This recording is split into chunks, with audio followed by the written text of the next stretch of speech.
My mom told me not to talk to strangers on the internet, but I'm glad I didn't listen. We are the Certified Nunas, your sisters in the love of Asian entertainment. Hi, I'm Amanda. I'm Jessie. I'm Natalia. And I'm Sky.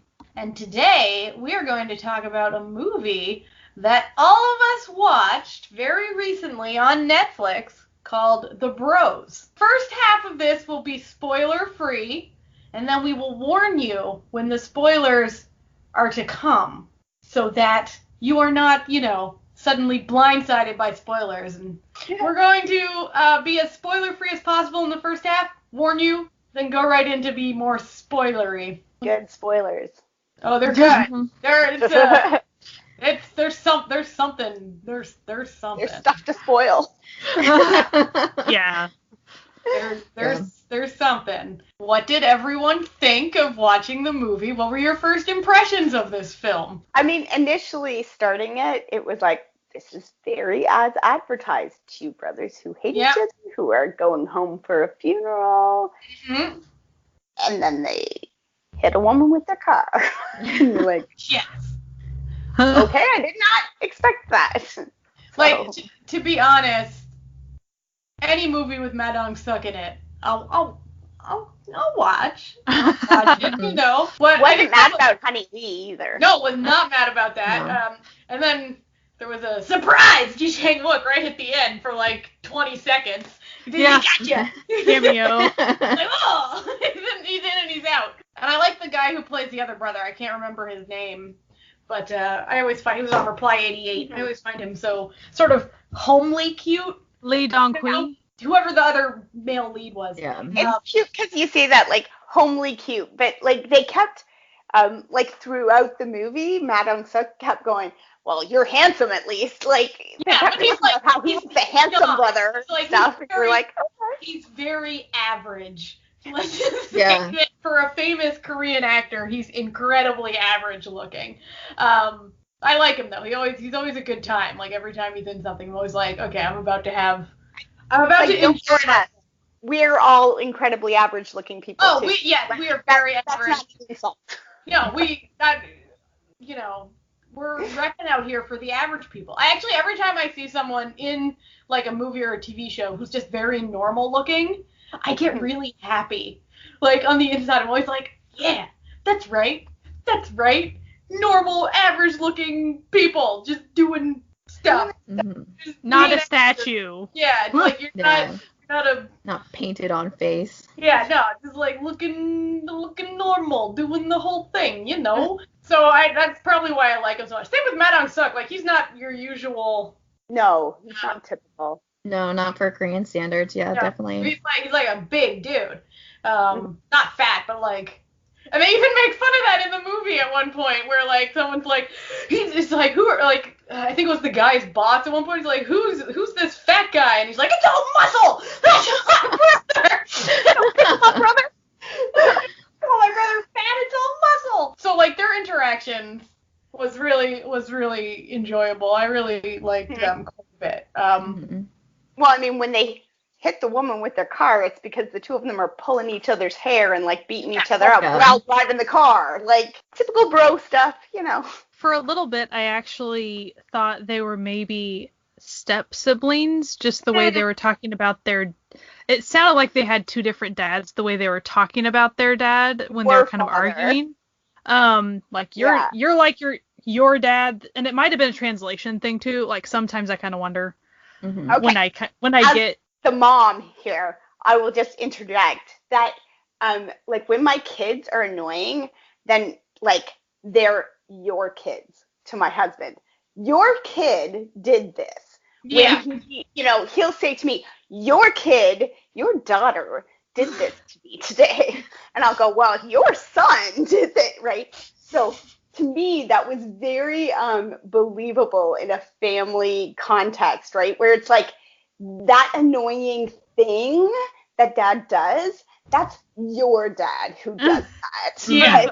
That's not my dad. My dad doesn't. Well, your dad. And it's usually traits that the other parent or other sibling had, right? So it's like, well, if I was talking to my sisters, I might go like, your dad did this, but it's their dad because it's the trait that they also have. What I also really liked about the beginning of the film was all the other characters that they set up and like how basically this family dysfunctions, because it's like real tradition. It's like on the surface, all these old men are like, yes, what's traditional wonderful family we have, and then like underneath that, it's just pure chaos and like no one is happy. Yeah, and they were definitely trying to like play up like the culty look of it, as opposed to like it just being a very traditional family. That was definitely their angle in that. Yeah.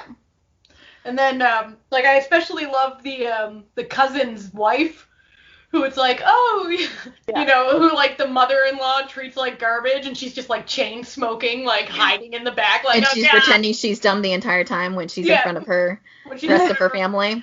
But she's like really smart and knows everything. Yeah. She was a blast. To be clear, it's kind of a zany show. Yeah, it's a bit of a zany comedy. And I know that they're also overdrawing some stuff.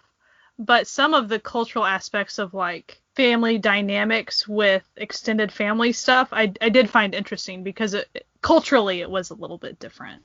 And I'm not talking about the stuff that they were playing for laughs, just the way, just like whose task it is to do the memorial food and why that's a big deal. Like they weren't overdrawing that, like that's a thing. So there were some aspects culturally that were, you do see in other shows, but this follows 3 days of a funeral. So, I mean, you kind of focus on it a little bit more. Mm-hmm. Yeah.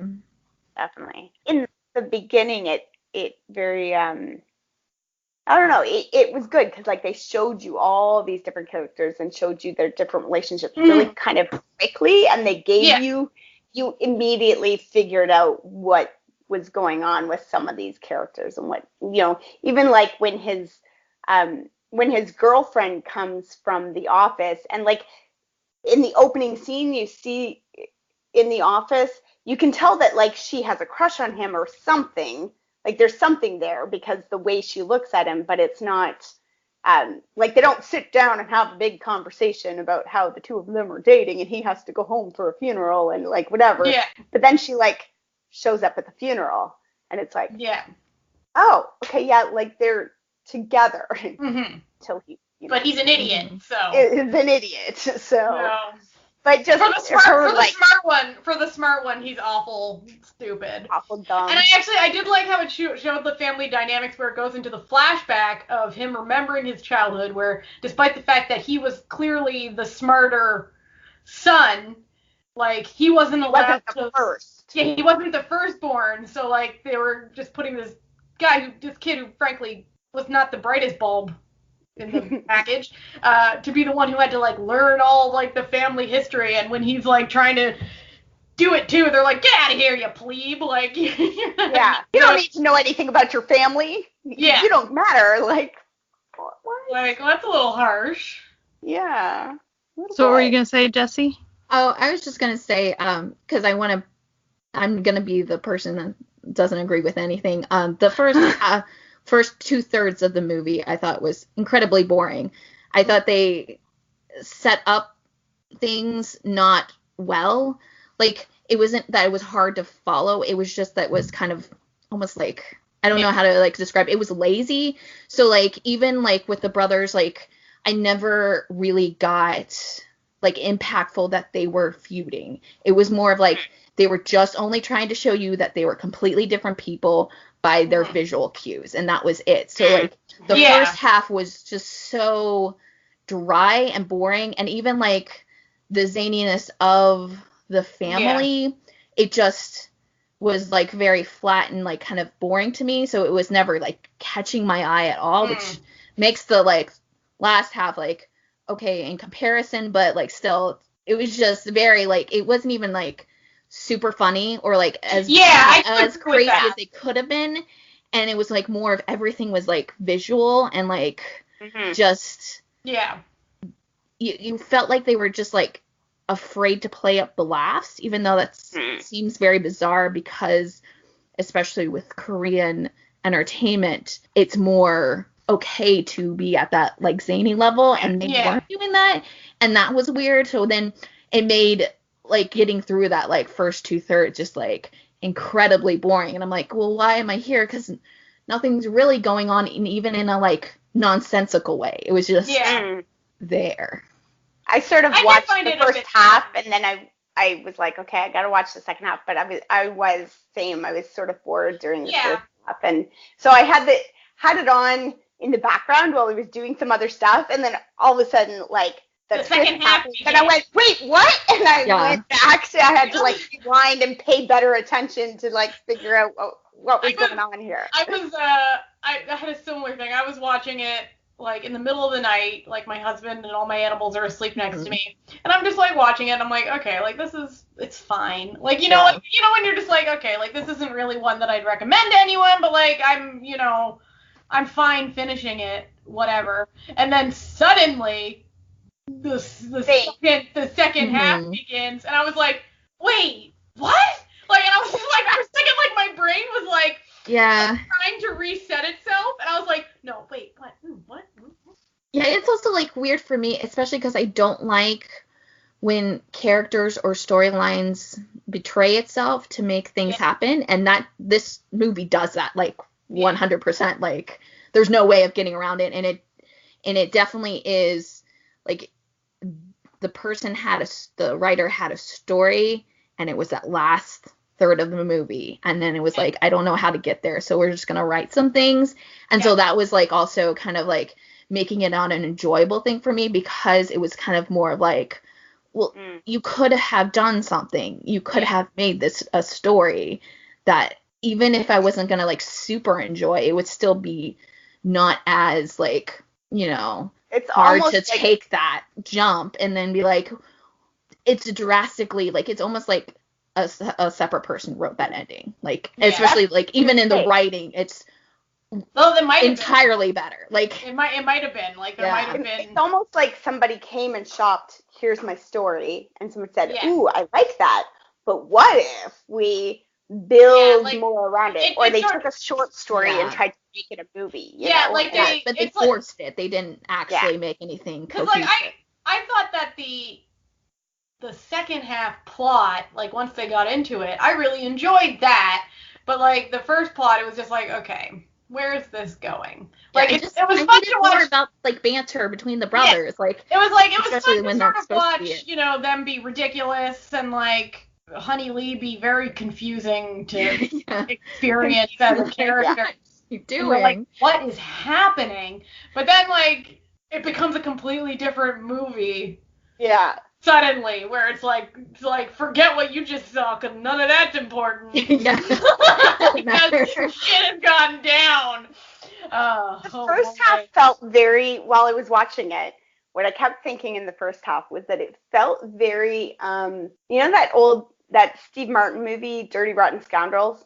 I don't know if you guys have seen that, but it's like two guys who are con men or grifters, and they're like trying to pull this grift on this like rich lady, and it turns out she's also grifting them, right? Like she's an even bigger con man, and that's kind of the vibe that the first half two guys who are each doing their own thing, and this chick who's kind of confusing, and she's doing her own thing and playing them off of each other, and you're like, what's going on here? That's what I thought too. Like, I legit thought that she was also after the gold Buddhas. Yeah, I definitely didn't think it was going to be anything. I thought she was a con and like trying to get them to get her to the gold. Yeah. Mm-hmm. AKA the MacGuffins. I will say. MacGuffins. I will say for me, the first half, it wasn't my sense of humor.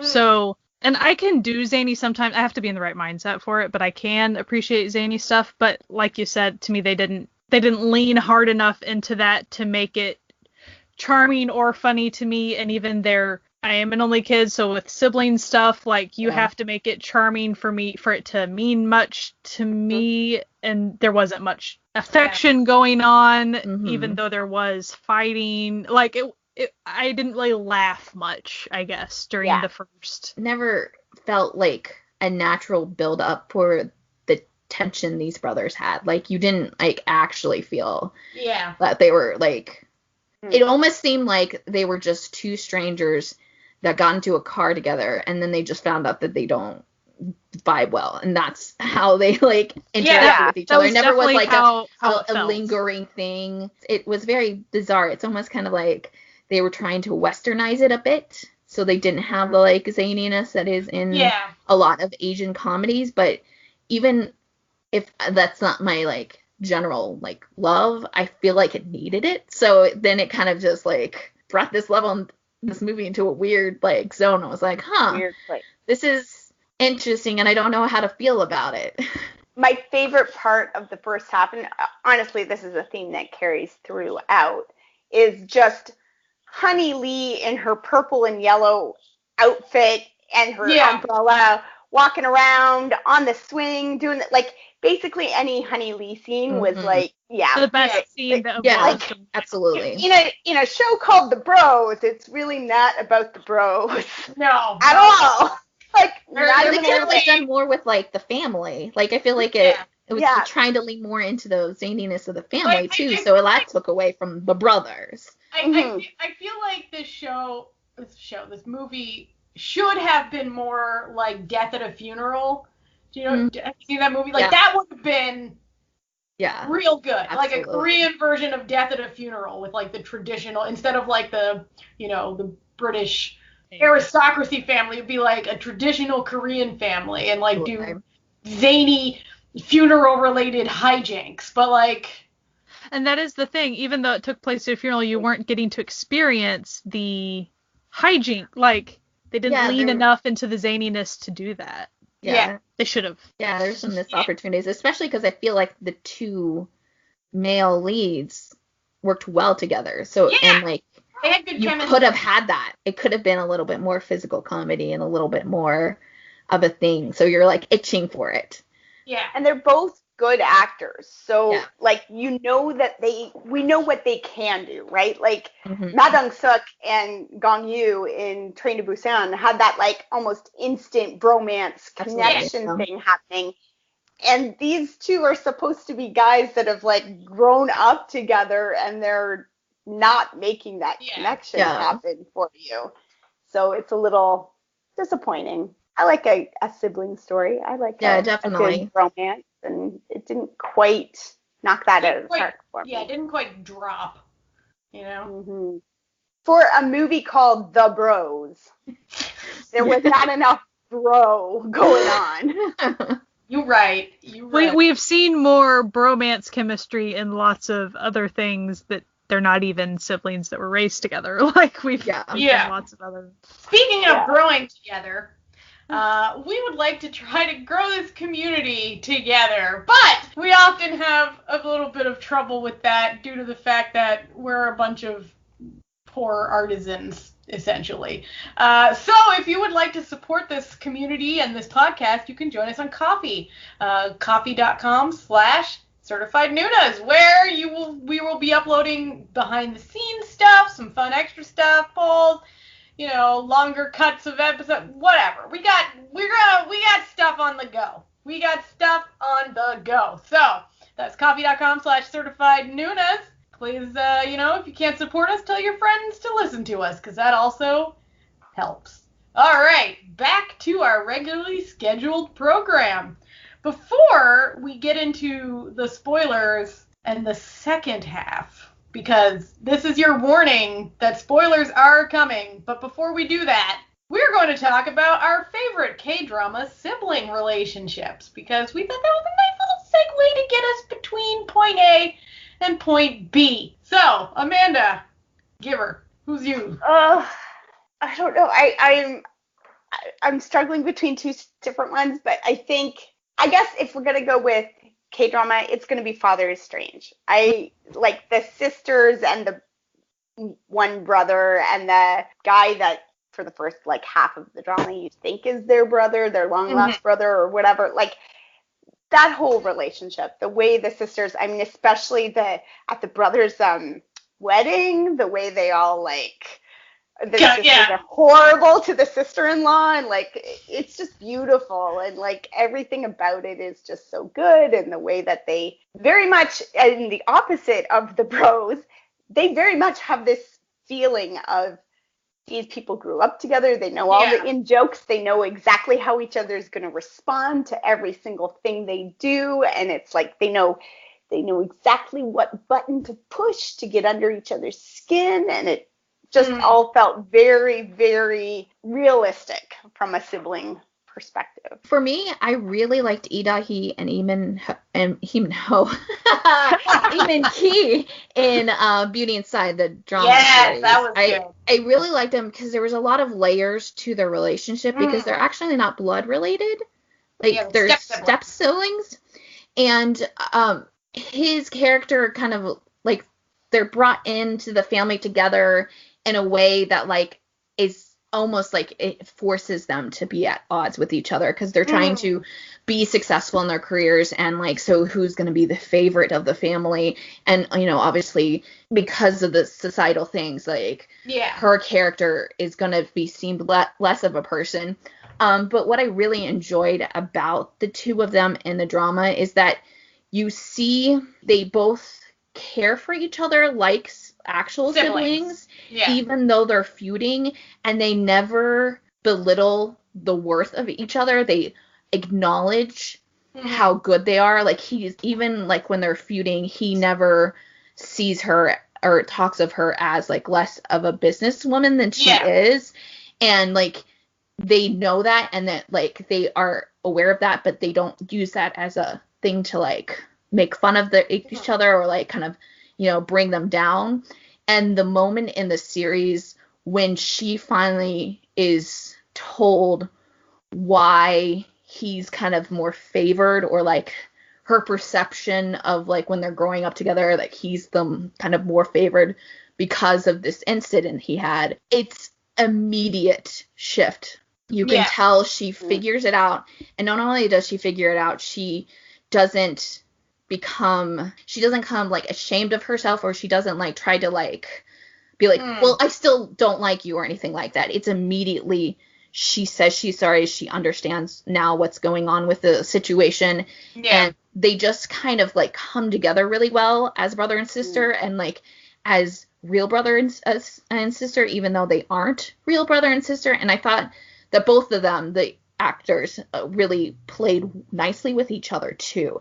So when they were like having their kind of like cat fights, it was like super interesting. But then also when it was them coming together and being a family, it was also super interesting. That's like definitely my pick on pairing. For me, I'm gonna go with the sibling overload and talk about 5 children, because that's siblings upon siblings upon siblings upon siblings. Like, there's just so many different ones. So first you have, like, the grown-up siblings, where you have all of, you know, her family, like the main lead's family. She has, you know, a bunch of siblings. And then you have, like, the 2 brothers, where her sister is in love with both of the brothers by, you know, at some point. But then you have her relationship with her cousin, who's like the main dude's. The relationships in this show are so complicated.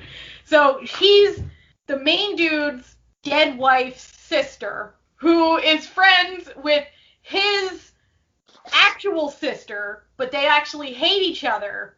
But they're both after the same guy, who's brothers with another brother who's in love with the actual sister of the main dude. Oh, God. There's no way I'm following this. Yeah, like, it's very complicated. But chart. You can draw us a chart for us to put on the. It's just the adult siblings, and then you have, like, the woman who has 3 children, and then a douchey ex-husband, and then he has 2 children from his first marriage where he's a widower, and then they have to become siblings, like these 5 children, hence the title 5 children. Okay, we're getting there. I'm like, we're getting there. Like, so the 5 children are these actual children where the main couple gets together and blends their family. And so, like, initially, they didn't know that their parents were dating, and they were actually, like, friends at school. But then when they find out they're going to become siblings, it becomes, like, a whole, like, well, we can't be friends anymore, but then they have to, like, grow together to, like, you know. Oh, my God. It's so good. It's, okay, it is, I will give this show this. It is a weekender, so it is, like, 55 episodes long. But it does have Sun Hoon in it, and he's pretty great. Always good to look at.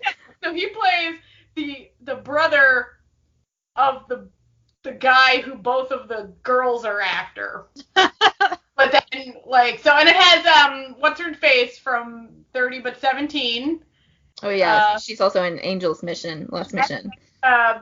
It's on the tip of my brain, but you know who I'm talking about. She's in it. It's got it's got a great cast. Yeah. The cast is like you gonna love it. It's good, and it's like really enjoyable, and the children actors are not painful to watch. Though I will say, not on a sibling related note, the dead wife's parents are a little bit much. You have to have that. I mean, you have to have something in a weekender. And they sort of vacillate from being the worst to being kind of funny. Anyway, the show is fun. Weekenders really are the best opportunity for good sibling stuff because it's long. Weekenders, so you gotta connect everything together. Mm-hmm. Anyway, my recommendation for sibling awards definitely has to be that one. So I actually had to have help from the other Nunas figuring out a sibling relationship, because I have not watched that. There are siblings in some of the things I have watched, of course, but as far as it being a central part of the plot, not quite as much. Still 17 or 30 but 17, Natalia just mentioned it, and it's not siblings, but it's nibblings, or uncle and nephew. So pretty much the main two guys, Gong Woo Jin and Yu Chan, those are the character names, they're uncle and nephew, and they're pretty much like BFFs too. So they have a really nice relationship, and then you end up having the main lead of Woo So Ri being in the middle of them and stuff. And so their relationship, the uncle and nephew relationship, plays into pretty much every episode of the drama really well too. It's really well done, and their friendship that they have, even aside from just the family relationship, is really nice to see. So still 17 or 30 but 17 is a good drama anyway. It's different. The first few episodes might be a little bit to get into, and it's kind of sad, but it has pretty much everything in it by the end. And it's very charming if you're interested in movie. Oh, it's very charming. Yeah. Very charming. And found family. It's found family with some real family, like I just discussed. So yes, it's quality. It's quality. All right. So this is your final warning. Woo! If you are the anti-spoiler and want to watch the movie The Bros before, this is your cue to pause this and go watch it, because we's about to spoil it for y'all. We done and did it. All right, that was your warning. So if even despite our glowing recommendation of the first half, you still wish to watch this movie, but feel like free. really, like you can, but we'll just tell you what happens, so you know. I'm gonna be honest, it'll probably make more sense if we just tell you than you'll feel if you actually watch the film. So the first half of the film, you follow these two idiot brothers as they basically try to con their families a little during their father's funeral, but they keep meeting up with this mysterious woman that they keep accidentally injuring. She's cray. She's nuts. She has like no memory. She says weird shit all the time. She always just wants to be pushed on a swing. But she's also charming too. Like, you're fascinated by her. Yeah, you want to know more. So then they accidentally almost kill her again. Over and over again. Several times. And then she's around, and they're like, okay, well, it's time for us to go. And everyone's like, who are you talking to? And they're like, we're talking to this woman who's right. Yeah, she was a ghost the whole time. She was a ghost, everyone. She didn't exist. And then they're like, what? A ghost? Oh my god. Because now this funeral is haunted by the ghost of this one. Okay, this is like, there was absolutely nothing supernatural at all in the first, nothing. There was nothing, not even a little hint. We picked this to not be supernatural. We were like, we watch so many supernatural things. We need to watch something normal. And there was literally, I watch a lot of stuff, so it's pretty rare that a twist will suddenly surprise me. But damn, this twist done got me. Did not see this. I did not see it at all. Just when it, I remember I was sitting there, I was like, wait, what? And I think I actually texted Sky. I was like, Sky, what the hell just happened? It was at 1 in the morning, and I was like, what the hell just happened with this movie? It was making sense, and then it just stopped. It just stopped making sense. So, was it that moment that you guys saw the twist? That moment where they didn't see her, or was it prior to that? No, right when they were like, who are you talking to? All of a sudden I was like, no. I was like, oh no, the weird girl. No. I kind of suspected it could be a ghost earlier when the shaman dude showed up and was like, there's a spirit here. And I was like, that could be her. She could be the spirit. Yeah. But then he also seemed sketchy and weird, so it was like, maybe there was con men working together, so I was like, but she wasn't in it enough to make you believe that she's nothing but just kind of a little bit of a heightened side character. And not only to further this spoil, not only was she a ghost. No. Hang on. I want to say something for a second. Okay. So, for me, the reveal, I pretty much figured it out right before that moment where they didn't, other people did, because when they quote unquote killed her again, which when we're saying that makes it sound really dark. It was always these kind of slapstick accidents. Yeah, it was it wasn't on purpose. It wasn't a murder. Right. So when it was this weird, very slapstick, slow motion, huge trip. Up in the air. And and then they're like, she doesn't have a pulse. And to me, it's putting together the fact that she got hit by a car, and then they also the said whole that no she didn't pulse have a pulse thing. Yeah. I'm like, I did not necessarily think ghost, but I did think, she's something. Something. Or they're just being weird, they're both on a drug trip or something. Something's going down. So. It's I wouldn't have been so taken aback if it made any sense at all. But it doesn't make sense in the genre of the film that they were presenting us, that it would be your ghost. But can I further spoil now? Yes. Not only was she a ghost, twist for me. She was the ghost of their mom.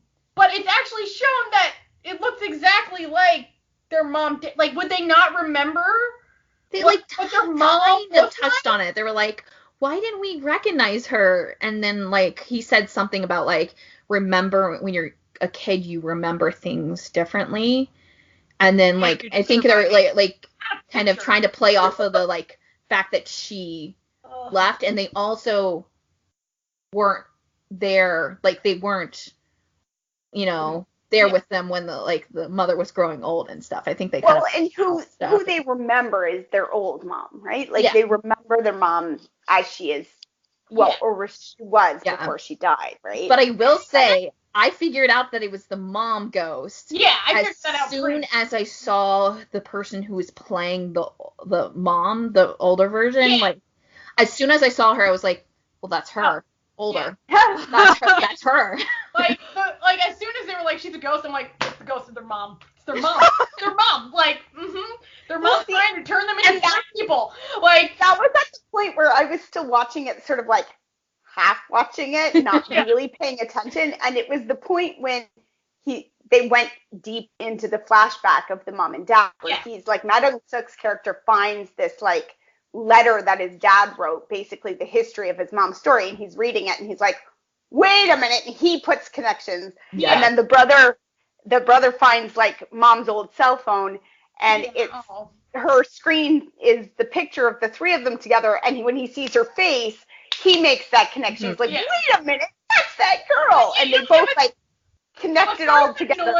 What sort of annoyed me is that it seems like the story of the father and the mother would make a really good movie. It was like, yeah, it would have been so good for this entire movie. You're like, and you felt so betrayed because you're like, dude, like this is the story I needed. Who clearly was in an arranged marriage with this guy. This seems like how do they actually fall in love and stuff? Because like, and then it becomes this really poignant tale of like her getting dementia and not wanting to like go to the hospital, and the husband having to decide like, oh, am I gonna stay? She was thinking of the kids because of the firstborn.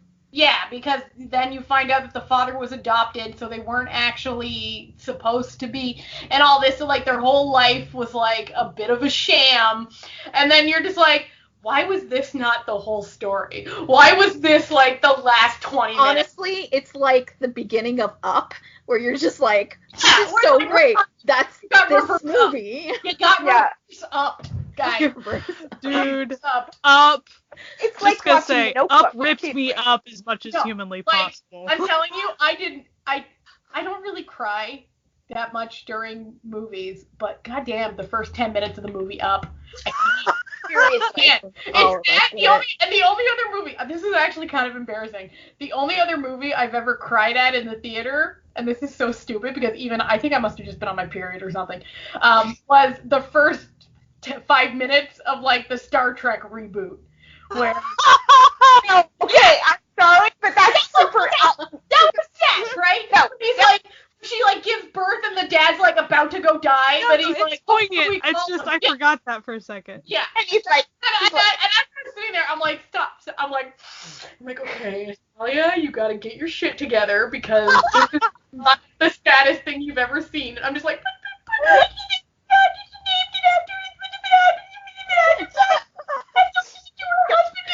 like I was like inconsolable. So there's this beautiful, poignant mini short film that happens in the midst of this larger film. It also shows that the father isn't as terrible as the brothers have been making. Yeah. And it also shows that like, you know, the whole family like treats these brothers like shit, right? Mm-hmm. But it's like also completely unfounded. Mm-hmm. Because like they didn't know because the father wouldn't let anyone contact. Yeah. And I think like they hated their dad for not taking mom to the hospital and for not telling them that she died, not telling them she was sick. But that was her. You find out it was she didn't want that. Literally was like, no, I'm not going to do like, this. Because you sort of got the impression that like she knew that they had escaped. You know, they had gotten out of this cult-like family and they were living their lives, and she didn't want to pull them back in. There's a great moment when at her funeral when he overhears the rest of the family trash talking him and his wife. Like he's right there, and they're like, he was crazy for locking the doors just because she was sick and like. But she had like Alzheimer's. Like she was like wandering away, and so they're like calling him names, and then they're like, does anybody even remember what her name was? No, I don't know what her name was. And it's like in that moment you see the dad's like it all clicks in his mind. Like this is why she did not want my kids coming back. Yeah. And she was right, and they that sort of like solidified, sort of like like that. It's sort of like why you should have. Because the whole movie, you have really, like, no sympathy for these brothers. And this is, like, the only moment that lets you be like, no, you should probably have a little bit of sympathy because their family was capital D, dysfunctional. And you can tell that, like, especially, like, the oldest brother, like, really loved his mother. And so when he doesn't get to come back for the funeral, like, and he's upset, but then everyone's blaming him. Like, for not coming back when it was the mother didn't want them to come. And it's just sort of like, oh. Now, something I thought of a day or so after I watched the movie. I totally understand why the dad wrote all of that information, and I see how it's important, and it's good that the brothers eventually knew this. However, I was perplexed by, in order to follow her wishes completely, the fact that he did let the brothers ever know. I found that interesting. Well, I suppose, like, you know, after you die, you don't want any regrets. So he probably felt regretful that he had. In his, like, solitude of not having the wife there. They kind of, but also, after she died, it kind of here's made my him. thing. Like, what was his impetus to stay? Like, he clearly loved his wife. Mm-hmm. So, and he knew that his family treated his wife like shit, and that he wasn't actually really part of the family according to them, even though, like, I need a little side note.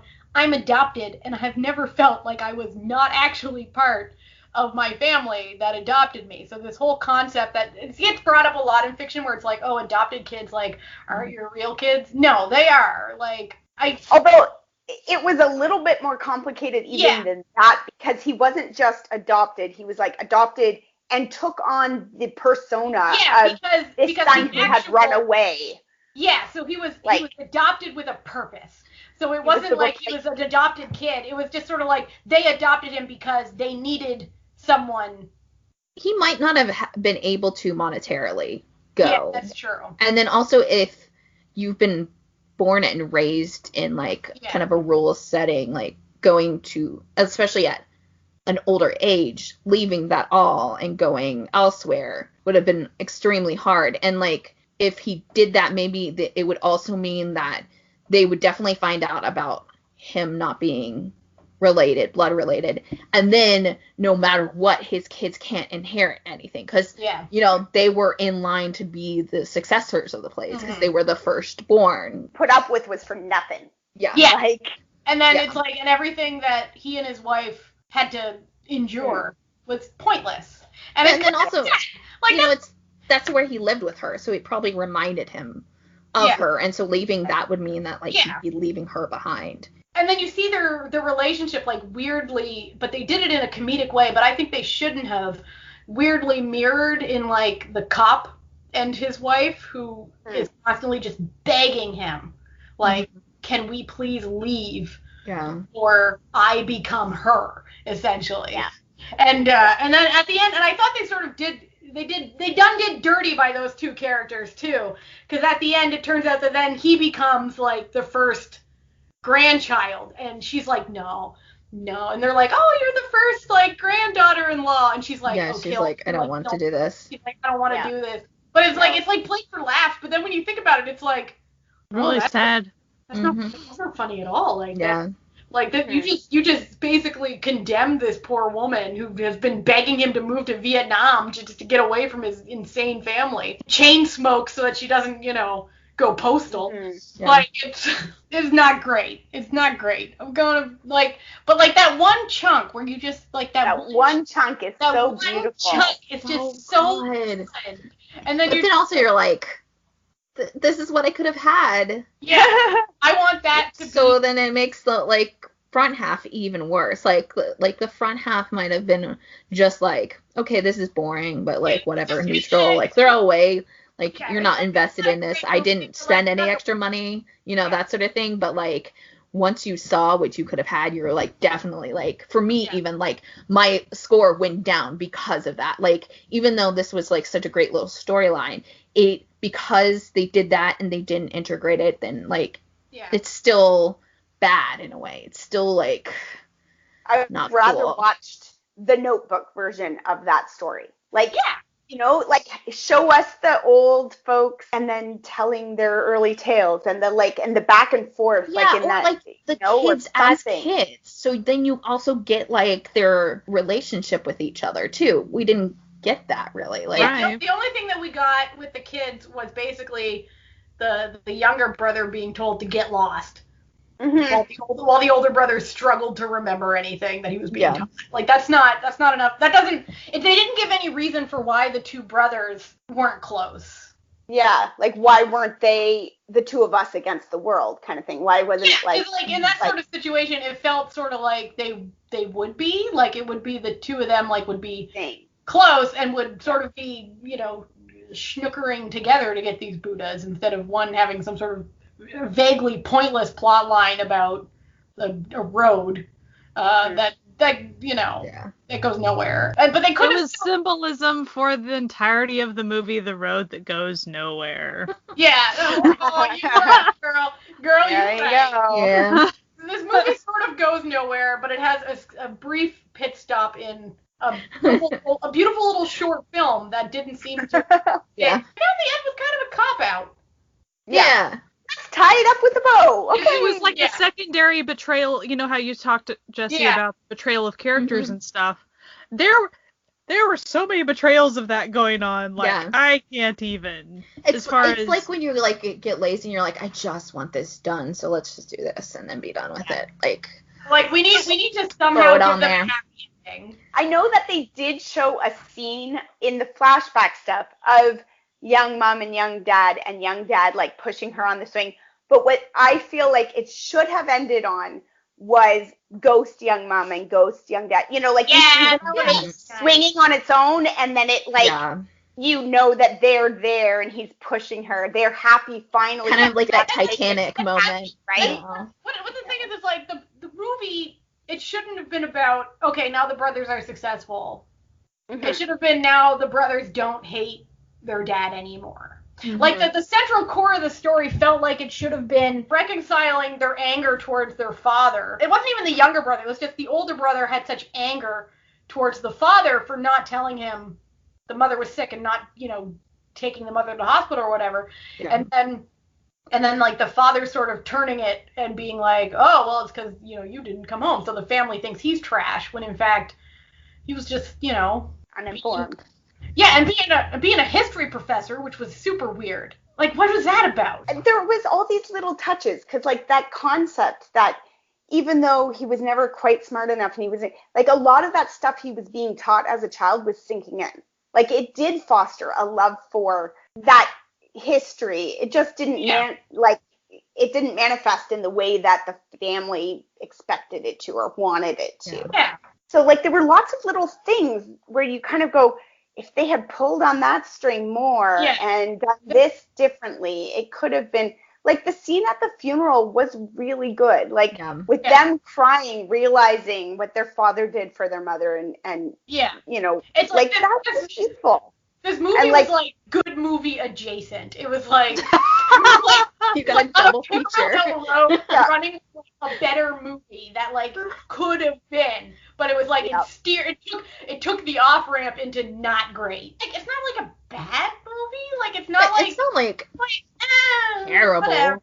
I would have been mad if I paid money in the movie theater for this. Yeah, that's true. Like watching it on Netflix, it was like whatever. Sure. But I definitely, I would have been like, I spent $15 on that. Cool. Great. Yeah. No, it was fine. It was not one that I'd ever recommend seeing in a theater, but you're bored. You're at the doctor's office. And if you like Modern Cook, the halfway point and just watch the like you won't really miss much. In love. That's do your laundry in the first hour-ish. Play games on your phone, clean, whatever, and then come back as soon as. Whatever.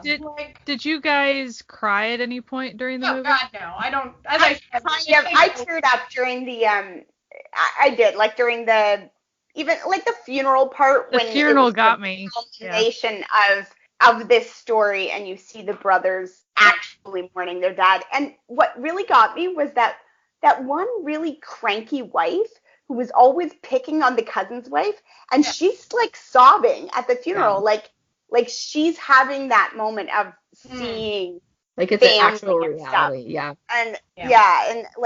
that kind of got me, was just that moment where for the first time this family actually seemed like a family who missed a person that was part of their family, and it was like, oh, hey, there's a family there, okay, I see you, that I did tear up a little at that point. I've cried exactly twice in films. One was and if it's not Star Trek, it wasn't Star Trek. If it wasn't 2009 Star Trek or Up, it's gonna take. You're gonna have to work pretty hard to get some tears out of old Natalia. Like, That's her cryometer. like, you know, it's gotta be up level of. Did you make ratings? I know you guys do ratings and stuff on my drama list, so. I would give it, like, if it was out of 10, it would get like a 5. Like, it's like not bad, but not good. Yeah, I did a 2.5 out of 5. Yeah. Oh, okay. And I don't normally go into the 2. And I was like, whoa. Yeah. Oh, The first is that's like out of 10. Whoa. That's just because my Twitter right now, my feed of like things that I've finished, it's on out of 5. So Yeah, no, it was, you know, I it would would get. probably give it about a 6.5 or something. Like, Yeah, it didn't, fine. not mad that I watched it, but like 6.5 is sort of the lowest I go without being like actually angry at this. Like, that's what I do for my drama list. Yeah. If it gets below 6, you know there's real problems. There's something wrong here. Yeah. Since I'm crummy at ratings, but for this one I probably would give it a 7, just because I was emotionally moved by the family mourning eventually. Like, I did like the little mini episode we got in the middle of the movie, you know, at the end of the movie. The second movie within the movie. So, and I was moved by that, and then how the characters reacted to that a little bit was moving. So I thought that redeemed it a little, but I totally understand how the opposite could, like how Jesse reacted as far as that's what we could have had, and how that could ranking lower. I must say I did enjoy the two brothers teaming up to prevent the road being built, but I felt like it would have been a more emotionally satisfying if you actually knew why they didn't like each other. Yeah. To have the arc. And it was also like so short too. Like they're just but it was like, you know, short. It was like funny. Like that was like the line where he gets like, you know, who's this, you know, fat guy? And he's like, it's not fat, it's muscle. Yeah. And then he punches him in the face. And it's like I actually laughed at that. Like I find and when they were together and they were talking about how he had the like pajamas on and how like it was like super tight on him because he was so big. That was a great little moment. Yeah, and then if there had been more of a build up to the relationship between the younger brother and the secretary, then it would have made more sense when she snatches it and runs. You know what I mean? Like it would have been like, that's, you know, they're really in love. Like if they were really in love, like you can tell they're really in love, and then he does, you know, he does his little in the middle, and then it makes sort of like her realizing that's not the reason why she leaves him. Mm-hmm. She leaves him because he straight up says like, we're not together. Yeah, we're not together. Which is like, dude, dude, come on. So him then like putting his whole everything on the line to save his family's mountain or whatever. That should have been the impetus for her to be like, oh wait, he's, you know, not a bad dude. But like, there's no reason for her to help him because like, does she give a shit? Like, trying to save the mountain. Even that, it's not about the family, it's not about the mountain, it's that mom won't be able to swing anymore if the road comes through, and we know mom loves the swing, so we have to like save the swing for mom's ghost. Like it's so cute. It is, but it's like it would have been more emotionally satisfying if everyone involved in it had motivations for why they were had motivations at all. There should have been more motivation. Why would she help? Why is she even with this guy? Like, they wouldn't, like, no world would she be with this guy. And, like, the only reason they give is that he really wanted to date someone who was very non-traditionally Korean, because she grew up in Germany, but she wanted to date someone very Korean. That's I hate to say it, but that is not a really great stretching. That's not like a great basis for a relationship. That could just be me. I think it was another thing, just like in the beginning when I said that they were trying to make it a show of what they feel and then not actually express it, showing that he did not want to be part of the like family. It just and it's sort of been like, see, if gotta tell me more. So if we were rewriting this, and we were rewriting these two characters, it should have been that he says this because he saw how horrible his mom had it and wouldn't want anyone to marry into this family. And then she misunderstands, and then they have to communicate in the future. And then she, you know, that would have actually made sense. But in this sense, they don't give you the payoff. They only give you the action. They don't give you any of the motivations. Because that's, you know, that makes sense if that, because he doesn't want to be part of his family. He hates his family. He thinks they're the worst. Okay, sure. That you get. Whatever. Which is why he doesn't really care if they build a road through the mountain. He never explains that to her because she doesn't have any interactions with, like, why he doesn't go home or why. Like, there needs to be something. You need something to make this work. And this movie, like, has all these elements that they're, like, so close to working. Yeah.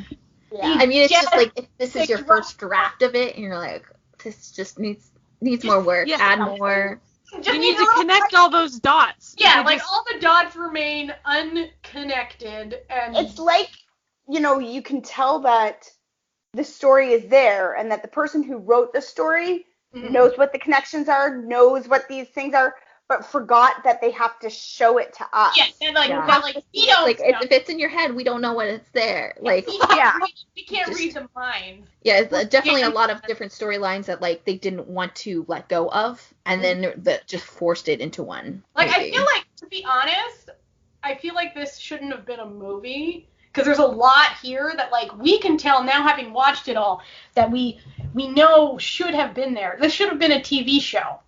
You know what I mean? Like a Weekender. Like, it had full on Weekender. Oh my gosh, a Weekender with that family would have been so great. Yeah. Like, so great. What's frustrating about it is, like, it has all of these elements that should be good. Like, there's all these elements in there that were like, yeah, we would be excited to watch that if it existed, but the way they combined them was just not good. So it was just so frustrating to watch and to think about, because you see glimmers of what you could have had, but you are not getting it. So if I compare it, though, because we've talked about Hit and Run before, and we kind of said somewhat similar things about Hit and Run as far as they could have done such and such. I think this is much more than that. Like, I think Hit and Run did a better job. Did it lack in some aspects? Yes. But it had a cohesive story. You understood people's motivations. But, like, this one, no one had any motivation for anything they did for most of the movie, and then suddenly they changed the story entirely. And then you're like, now we have motivation, but like, we needed to know this before we got this far. Like, the movie before this it'll make no sense now. Like, nothing that anyone's doing. I would say, like, Hit and Run Squad was not what you thought you were going to get, but it was a cohesive unit. Yeah. This one seemed entirely like what you thought you were getting into until suddenly it wasn't anymore. Yeah. Like, suddenly you're like, and then it was like, what am I watching? Where am I? Watching it, and even, like, the previews made it seem like you were, like you said, you're about to watch a con movie. Part of the time you were thinking the older brother was going to con everybody because he's always trying to find the treasure. Yeah, and then you also thought, like, conning them too, like, into this. Like, it felt kind of like she was just making shit up, right? Like, she was, like, saying, like, oh, like, yeah, and, like, she's just, trying to keep them off their game while she, like, sort of works them against each other. Yeah. Would have been a fun movie too, but, like, no one was conning anyone. So it had the vibe of a con Except movie. for us, they were conning us. We were the Stooges. To sum up, to bring our thesis statement back, it's a movie that had really good elements. It was like a jigsaw puzzle that was put together wrong. Yeah, you forced it's some like, pieces so the together. picture doesn't make any sense. So there was all these beautiful elements that were just wasted. So for that, I think that wholeheartedly, we can't really recommend this film to anyone. Unless you just love Ma Dong-seok or something. Or you have, like, a couple hours to kill and you really just want something in the background. Yeah.